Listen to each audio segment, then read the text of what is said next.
Irmãos, para que abra a sua Bíblia no livro de Salmos. Nós vamos ler os Salmos de número 125, que é o Salmo tema dos irmãos. Nós vamos hoje falar um pouco sobre esses salmos, trazer uma exegese desse salmo para os irmãos. É lógico, subordinado a um tema, mas nós vamos tentar deixar um pouco mais claro esse Salmo 125 aí para os irmãos. Amém? Acharam aí? Salmo é fácil de achar, né, irmão? Diz assim: os que confiam no Senhor são como os montes de Sião, que não se abala, mas permanece para sempre. Como estão os montes à roda de Jerusalém, assim o Senhor está em volta do seu povo, desde agora e para sempre. O cetro dos ímpios não permanecerá sobre a terra destinada aos justos, para que o justo não estenda a mão à iniquidade. Faz o bem, ó Senhor, aos bons e aos retos de coração. Quanto aos que se desviam para o caminho tortuoso, leva-os ao Senhor como malfeitores. Haja paz sobre Israel. É um salmo lindo, né, irmãos? Não é à toa que os irmãos acabaram de cantar um hino que fala desse salmo. E há outros hinos também conhecidos da igreja. Esse eu não conhecia. Mas há outros hinos conhecidos da igreja. Eu vou tentar cantar aqui, que senão você sabe, né? Mas que é conhecido da igreja, que fala sobre o Salmo 125. Então eu vou fazer algumas considerações aqui com os irmãos, antes de nós entrarmos no tema, sobre os salmos. Salmos, talvez você acompanhe a escola dominical e estuda a Bíblia, sabe que os salmos é o inário de Israel. É o inário, louvores, né? São cânticos de Israel. Então é uma linguagem poética, não é à toa que o salmo está classificado nos livros poéticos da Bíblia, né? Então há muita linguagem poética, muitas metáforas, né, relacionado ao livro de Salmos. E esse Salmo 125 aqui é chamado Salmos de degraus. O que é esse negócio, Salmos de degraus? É um conjunto de 15 salmos, dividido em 5 grupos. Então, do Salmo 120 ao Salmo 134, é chamado Salmos de degraus. Esses salmos, e eles são separados em 5 grupos, cada salmos com três salmos. E é um tipo de um salminho dentro do salmo. É um livrinho de Israel que eles tinham, que eles cantavam em ocasiões. E existe 3 possibilidades nesse contexto aí. A primeira possibilidade, que não é muito aceita, faz relação a Jerusalém e os degraus de Jerusalém. Mas ela não é muito aceita e também muito aceita-se dentro da teologia. Há outra menção que fala também alguns intérpretes, que faz menção àqueles, a projeção dos 10, que Acais fala de uma projeção de sombra, que o sol recuou 10 degraus e Deus acrescentou 15 anos na vida de Ezequias, né? De Ezequias. Também não é muito aceita essa interpretação, mas estou falando por causa de curiosidade dos irmãos. Mas a mais aceita é chamada Salmos de peregrinação, que é o que é mais aceito, que é muito mais estudado. E é muito importante os irmãos saber disso, irmãos, porque faz toda a diferença quando você olha para os salmos. Porque esses salmos aqui, provavelmente era cantado quando eles iam para as festas de Jerusalém. E eles cantavam esses louvores aqui, esses hinos aqui. E a outra coisa interessante para os irmãos entenderem aqui, em que momento esses salmos foi escrito? Não se sabe, não sabe quem foi que escreveu, em que momento se escreveu. Porém, nos traz uma ideia de que o povo de Israel vivia em sofrimento. Observa-se no versículo número 4, que fala do cetro da iniquidade. Então, Israel, ele via sobre a opressão do iníquo. Ele estava sendo oprimido. E aí, irmãos, provavelmente o homem que foi inspirado, talvez Davi tenha essa inspiração, ou talvez outro homem tenha essa inspiração, ele compôs este salmo aqui, e nós vamos tentar interpretar ele de uma forma bem rápida, né? E nós vamos lá. O tema que eu quero falar nesta noite, irmãos, é vivendo uma vida inabalável. Vivendo uma vida inabalável. Será que é possível viver uma vida inabalável no mundo tão instável que nós estamos vivendo? Você vê lá que o Trump fez uma declaraçãozinha lá e virou o Brasil de perna para o ares, né? Então, no mundo tão instável que nós estamos vivendo, em que as pessoas estão correndo atrás de segurança, correndo atrás de uma estabilidade, de saúde, né? Correndo atrás de um bom casamento, né? Aí você percebe que uma coisinha vira a sua vida de pernas por alto. Principalmente nós que somos pobres, né, irmão? Que depende do emprego, aí de repente no dia você bate na porta da empresa, a empresa fala assim, não preciso mais do seu serviço, você está dispensado, aí cai o seu mundo, e aí você fala, e agora, o que eu faço? O que eu vou fazer da minha vida? Eu me recordo uma vez que fui na empresa, a empresa mandou eu embora com 3 meses, e quando eu fui receber o dinheiro, coloquei o dinheiro no bolso, e isso é questão só de testemunho, viu, irmão? Não é regra, não. E aí coloquei o dinheiro no bolso e saí lá no centro. Aí tem a Igreja Universal ali na João Jorge, antigamente tem, não sei se tem até hoje. E eu ouvi uma voz e falei assim, entra dentro da igreja. É coisa minha, irmãos. Entra lá dentro da igreja. Aí eu entrei, adivinha que estava falando lá na igreja, irmão? Se você adivinhar... De dízimo. E aí, irmão, eu já percebi, Deus falou assim, eu recebi o acerto, e a minha prova era que, isso eu estou falando, não é regra, mas que eu entendi, irmãos, que Deus falou comigo, falou assim, tem que dar o dízimo, desse dinheiro que você recebeu aí, meu amigo. E aí, era o dinheiro da rescisão. E aí, irmão, né, acaba-se o mundo das incertezas, né, o que eu vou fazer a partir de agora, né, como que eu vou cuidar da minha família, da minha mãe? Estou desempregado. Então nós vivemos um mundo de incertezas. Agora o texto aqui, e eu escolhi um tema que dizendo que é possível viver uma vida inabalável. Parece um paradoxo, né? Mas nós vamos descobrir que é possível viver uma vida inabalável, irmãos.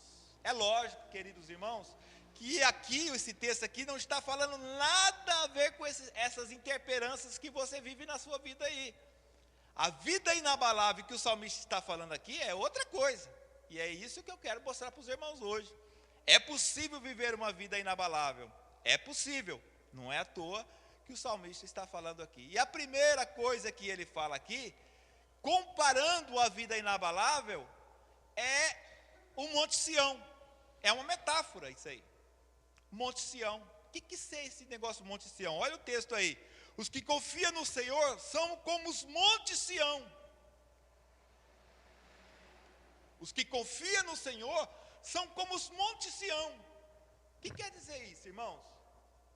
O Monte Sião, na Bíblia, quer falar de Jerusalém. Jerusalém foi construída sobre os montes, o Monte Sião. Era uma montanha cortada, onde Jerusalém ficava ali. Então, todos os textos bíblicos poéticos dos Salmos, geralmente, quando está falando do Monte Sião, geralmente está falando da Jerusalém. Até um salmo aí que fala todinho de Jerusalém, o Monte Sião. Então, o Monte Sião aí é Jerusalém. E o que era Jerusalém para Israel? O que representava Jerusalém para Israel? Olha, irmãos, esse texto, esse salmo é um salmo de peregrinação. É um salmo que eles iam para Jerusalém, que eles iam cultuar a Deus talvez lá, que eles iam fazer o sacrifício em Jerusalém. Então, quando eles iam louvando, havia uma representação para eles de Jerusalém. Então, a Jerusalém para eles era o lugar de porto seguro. Jerusalém para eles representava um lugar de segurança. Então, o que o salmista está dizendo aqui, irmãos, que aqueles que confiam no Senhor, ele tem como regra da sua vida, o seu porto seguro é Deus. Deus é o seu porto seguro. Deus é aquele que lhe mostra a segurança na vida dele. O irmão aqui leu o Salmo 123 e observa que o Salmo 103 vai dizer: o Senhor é o meu pastor e nada me faltará. Ele me faz repousar em pastos verdejantes. Não é outra pessoa. Não é a minha força, não é a minha habilidade, não é eu ser rei que me faz repousar em segurança. Não. Deus me faz repousar em segurança. A vida de estabilidade, querido, está em Deus. Não é possível o homem viver uma vida estável, inabalável, se ele não colocar Deus na sua vida. Deus é o porto seguro do homem. Deus é que nos dá essa alegria de falar cheio, com a boca cheia. Deus é o meu porto seguro. Há os Salmos de número 84, o versos 12 e 14 diz assim: percorrei a Sião, rodeai todas, contai-lhes as torres, notai bem os seus baluartes, observai os seus palácios para narrar das gerações vindouras, que este é Deus, o nosso Deus para todo sempre. Ele será o nosso guia até a morte. Veja bem, percorrei a Sião, percorrei Jerusalém, percorrei a Sião, rodeai e contai-lhes as torres. Era o porto seguro de Israel. Israel, quando estava em Jerusalém, lhe dava essa sensação de segurança. Então, Jerusalém representava para Israel a confiança de estar seguro. Você já teve aquela sensação de insegurança? Você já teve aquela sensação de que de determinado momento da sua vida você parece que está desprotegido ou desprotegida? Eu falei aqui um fato do testemunho meu, e esse é um dos fatos. Às vezes acontece algo inesperado que você se sente inseguro, se sente debilitado. Querido, você pode até se sentir, mas se você confiar em Deus, Ele fará do seu coração, da sua alma, o porto seguro. Israel, em algum momento, lá em Isaías, vai dizer assim: Deus me abandonou, Deus esqueceu de nós. Está lá em Isaías, eu não me lembro o capítulo. Deus nos abandonou, Deus esqueceu de nós. Aí o profeta Isaías diz: opa, pode uma mãe esquecer de seus filhos, todavia eu não esquecerei de vocês. Quer dizer, o meu coração pode me sentir abandonado, eu posso sentir que estou sozinho, mas Deus está declarando: não, você não está sozinho, eu estou com você, eu estou aqui, eu estou pronto para te ajudar. Deus é o nosso porto seguro, querido irmão. Se o seu coração estiver balançado, se você se sente só, começa a buscar a Deus e a procurar a resposta em Deus, porque Ele vai declarar para você, se for esta noite ou amanhã, Ele vai dizer: eu estou aqui, meu filho, eu estou aqui, clama a mim e responder-te-ei, anunciar-te-ei coisas grandes e firmes que não sabe. Deus é o nosso porto seguro. Segundo, irmãos, para Israel, Deus era a habitação de Jerusalém. Está lá no Salmo 132, próximo daí de onde nós lemos. 132, versículo 13 e 14. Pois o Senhor escolheu a Sião, preferiu por sua morada. Este é para sempre o lugar do seu repouso. O que habitarei, pois o preferi. Deus habita em Jerusalém. Irmão, o que quer dizer isso? Quer dizer, irmãos, que Deus faz morada em nossos corações, pelo seu Espírito. pelo seu Espírito. O que acontece é que, em alguns casos da nossa vida, em alguns momentos da nossa vida, nós não somos capazes de sentir essa graça ou essa presença. O que acontece muito é que, por alguns intempéries ou por falta da confiança que nós temos em Deus, nós não percebemos que Deus faz morada em nosso coração. Que Deus está conosco através do seu Espírito. Que Deus está conosco em todos os momentos da nossa vida. Que Ele se faz... Se você confia em Deus, se a sua fé está em Deus, se a sua fé está permanente em Deus, Deus faz morada em seu coração. Está tipificado aqui, em Jerusalém, no Monte Sião. Deus habita no Monte Sião. Segundo, os que confiam em Deus é o ponto fundamental para uma vida inabalável. A confiança em Deus, ela é extremamente importante e ela faz todo esse link que nós falamos aqui, da habitação de Deus, da presença de Deus, dos cuidados, a segurança de Deus sobre as nossas vidas. É o ponto de partida para uma vida inabalável.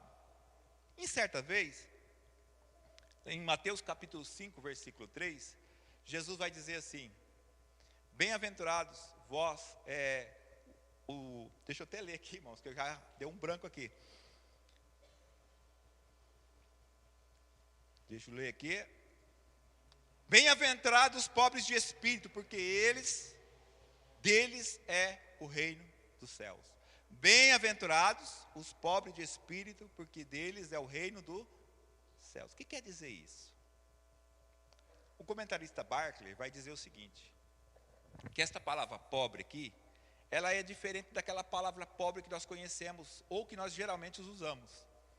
Porque quando nós estamos falando pobre, quando você está falando de você, por exemplo, ou de mim, eu falo, eu sou pobre. Por que eu sou pobre? Porque eu tenho que acordar cedo, pegar o cartão, no final do mês tem que contar com dinheiro, porque se aquele mês a empresa não me pagar, eu já estou frito, já estou no vinagre, né? Porque eu sou pobre, eu dependo, né? Só que, querido irmão, a minha vantagem é o quê? A minha vantagem é que no final do mês eu sei que eu vou receber um salário. Então, e este salário vai suprir as minhas necessidades. Não é isso que o texto está dizendo. O pobre aqui, se os irmãos podem puxar no original, lógico que eu não vou saber aqui pronunciar para os irmãos o que é em grego, mas pode pesquisar na exegese do texto. Esse pobre aqui é uma referência àquele que não tem nada. É o mendigo. Todas as vezes que essa frase ela é referida à pessoa que pede dinheiro, ou que pede, na época de Jesus estava pedindo esmola. Esse é o pobre que Jesus está referindo aqui no texto. Bem-aventurado o pobre de espírito. Então o que ele quer dizer com isso? Ele quer dizer que você acorda de uma certa forma que você não tem, por suas forças, ou por seu recurso, ou por salário que seja, ou por dignidade de alguma coisa, um pagamento. Não. Você não tem nada. E você depende totalmente da provisão de Deus na sua vida. Então, confiar em Deus é exatamente isto. É você perceber que você não tem nada, que você não pode nada, que você não conhece nada, que você não tem possibilidade de nada em que você imagina que vai conseguir fazer. Mas se você confiar em Deus, estiver na dependência de Deus, você vai viver uma vida inabalável. Porque a vida inabalável, querido irmão, é exatamente essa. É você, no momento difícil da sua vida, no momento ferronho, o momento que se exige da sua vida, a sua confiança está em Deus, ao ponto que o seu coração não se abala, não se estremece, não se compromete, não desiste. Não permita o medo fazer algo na sua vida que vai levar você a um lugar que você não queira ir, porque você confia em Deus. Porque Deus é o porto seguro das nossas vidas. Ele é a habitação nossa.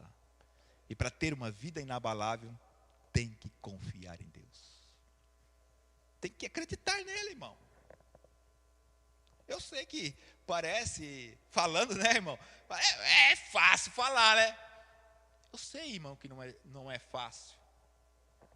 Eu sei que a vida, ela é uma peleja.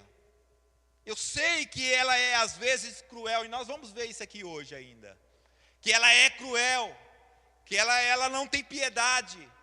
Porém, a confiança em Deus nos faz vivermos uma vida confiante, queridos. Para onde nós vamos?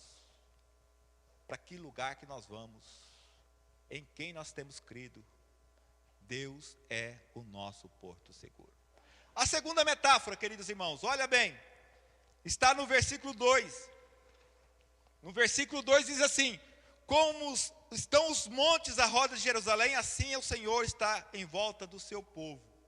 Então, havia lá, no Monte Sião, Israel, Jerusalém estava entre o monte, era um monte pequeno, Jerusalém estava construído, e em volta de Jerusalém havia várias montanhas, mais altas, o Monte das Oliveiras, eu não vou me recordar todos os montes, mas havia montes de montes, que naturalmente, ela servia de proteção para Israel. Naturalmente, Israel, ela foi construída ali de uma forma estratégica, que lhe dava segurança.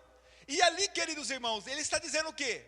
Que como os montes estão em volta de Jerusalém, assim é o Senhor em volta do seu povo. Não é assim que o texto está dizendo?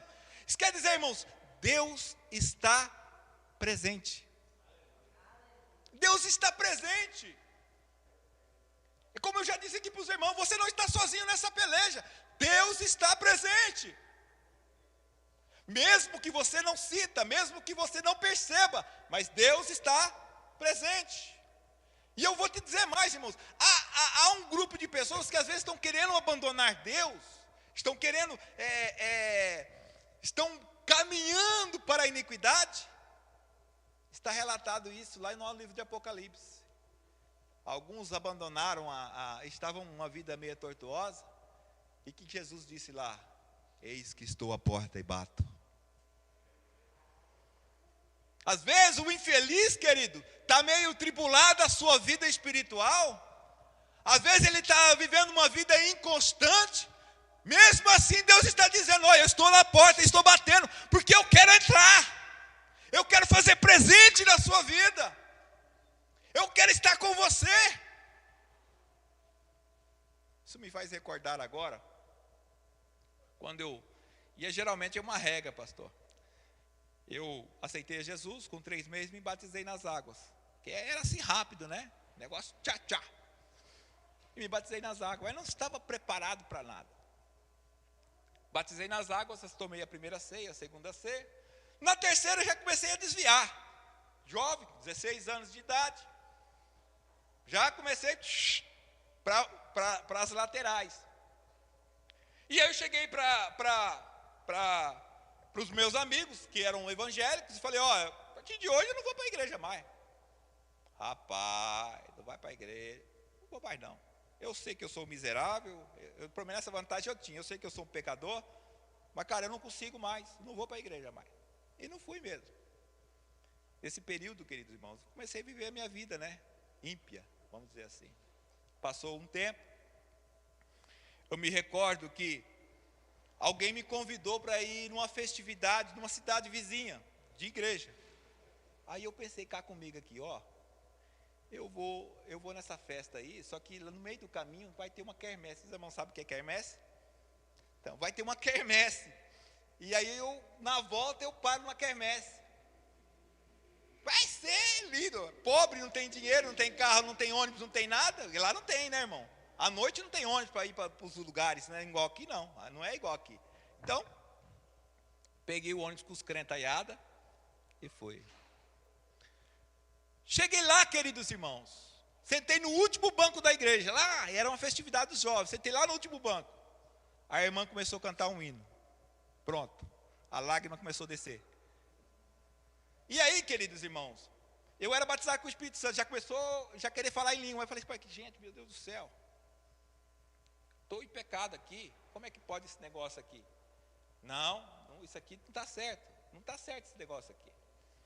E aí, querido, alguém me chamou para ir para frente, e aí eu fui. Aí, irmãos, Deus usou alguém lá para falar comigo. Eu não sei se os irmãos acreditam, mas eu creio na profecia. E aí a irmã falou, meu filho, eu te protegi, te livrei da morte não sei quantas vezes. E de fato, queridos, no pouco período que eu fiquei desviado, o diabo já queria fazer a lambança na minha vida. Mas a gente não percebe. Mesmo assim, Deus estava me protegendo, mesmo em pecado. Então isso que eu estou tentando dizer para você, às vezes nós estamos, meio mancos, meio decepcionados com algo. Eis que estou à porta e bato. Deixa Deus entrar, querido. Abra a porta do seu coração. Deixa Deus fazer morada na sua vida. Deixa Deus tocar no seu coração, movimentar a sua alma, chacoalhar a sua vida. Hoje Ele vai estar dizendo para você, eu te amo, meu filho.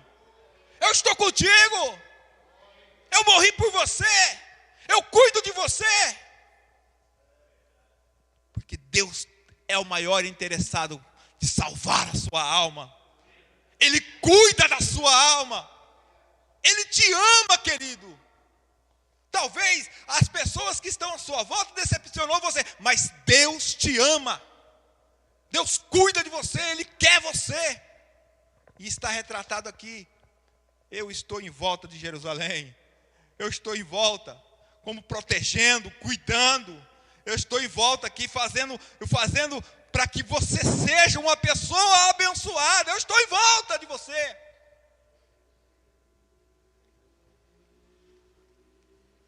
Então isso aí fala, queridos irmãos, Jerusalém estava rodeada sobre os montes mais altos de Sião, dando a Israel proteção natural. A nossa estabilidade vem da nossa conexão com Deus, não das nossas forças. Deus é o nosso refúgio e fortaleza, socorro bem presente na hora da angústia. Eu acho muito lindo esses salmos, irmãos.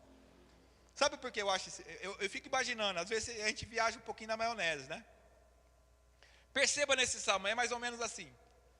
Eles vão começar a cantar este hino, Salmos número 46.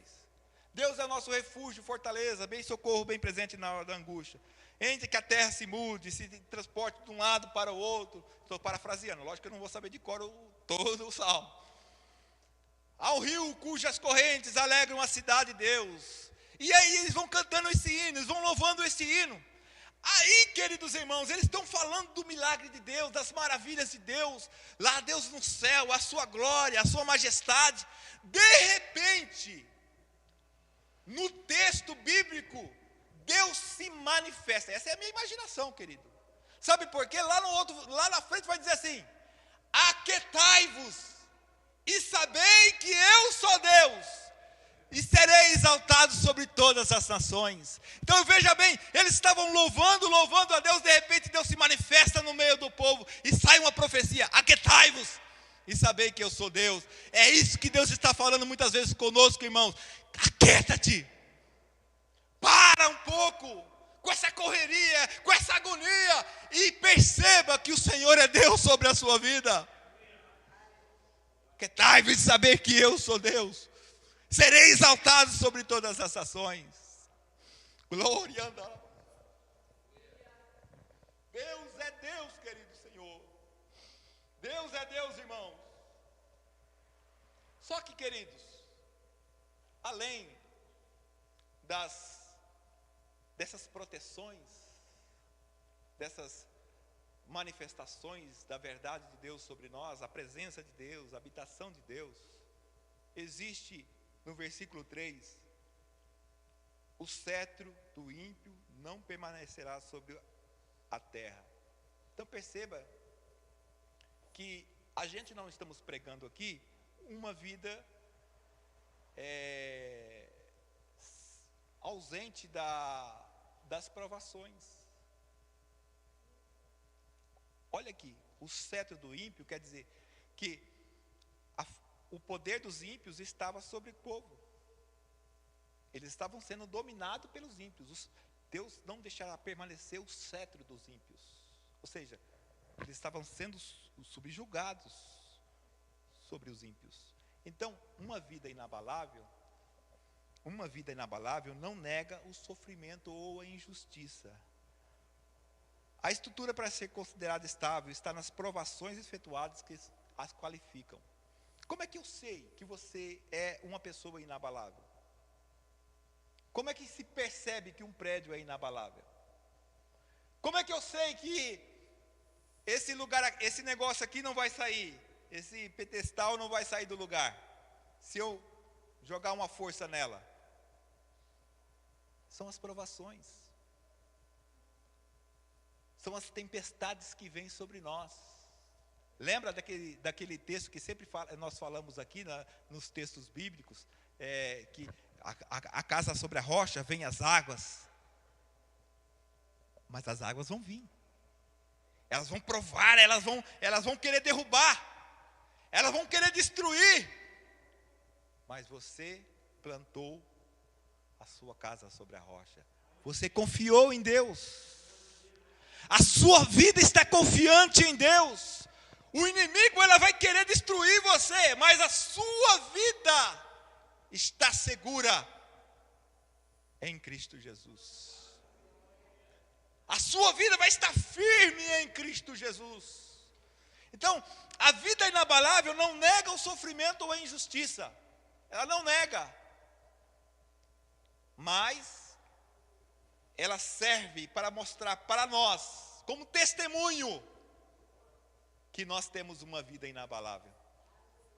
Quando você passar pela prova, você lá na frente vai dizer: olha, rapaz, o ano passado foi um sofrimento, o diabo investiu,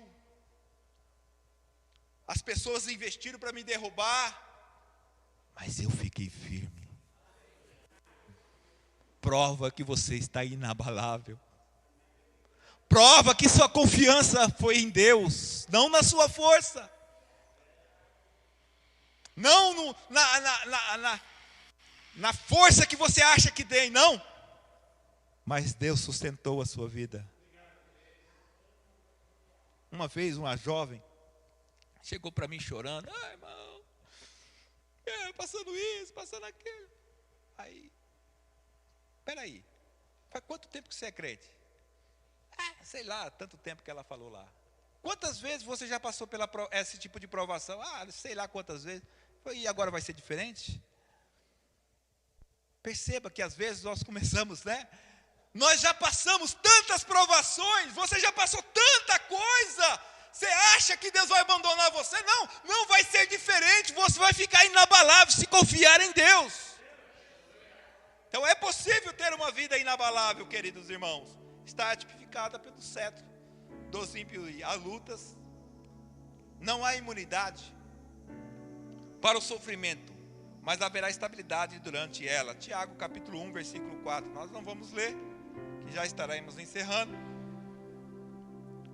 Agora, irmãos, no texto aqui, está falando da resposta do inabalável no momento da dificuldade, no momento da afronta. Qual é a resposta que nós damos?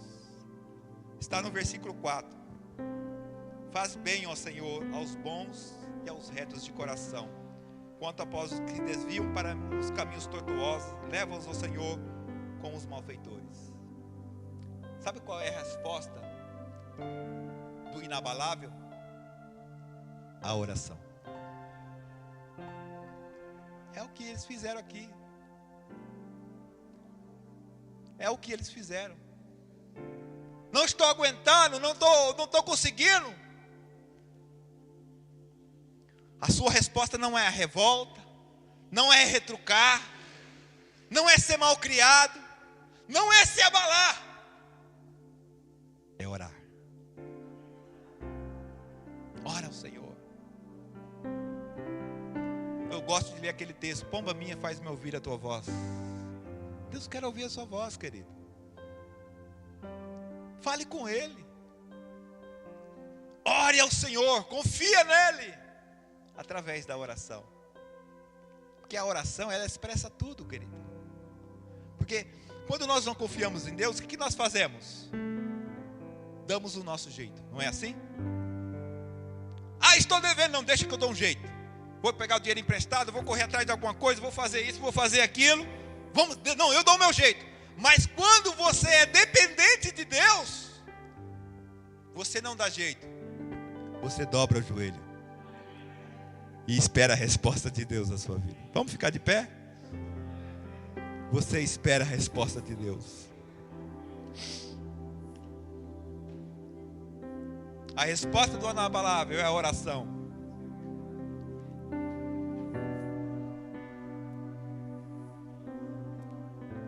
E qual é a recompensa do iníquo? Ou daquele que afastou de Deus, que abandonou Deus? O texto vai dizer: através da oração, Deus pratica a sua justiça. Não a minha justiça, a justiça de Deus. Não vai fazer a oração de feiticeiro. Você já viu a oração de feiticeiro? Vou ensinar para você, mas não é para você praticar não. É para você saber que existe. Deus pesa a mão sobre ela. Destrói mesmo, Senhor. Fecha a porta para ela aprender. É a oração do feiticeiro. Você não foi chamado para ser feiticeiro. Você foi chamado para abençoar as pessoas. Você foi chamado para Deus glorificar a sua vida e a vida das pessoas através de você. Faça a oração. Deus está nas tuas mãos. A sua justiça é a maior. O seu poder é o maior, mas desejando o bem. E Deus, irmãos, cumprirá a sua justiça, porque a justiça de Deus não tarda. Pai, nós te louvamos, te adoramos, te glorificamos, te enaltecemos o teu santo e eterno nome. Abençoa teus filhos, ó Deus eterno, para que saiam daqui nesta noite, ó Pai, confiando cada vez mais na tua palavra, confiando mais na tua presença, glorificando o teu nome, enaltecendo, ó Pai eterno, no teu nome. Nós te pedimos e agradecemos, para a glória do teu nome. Amém.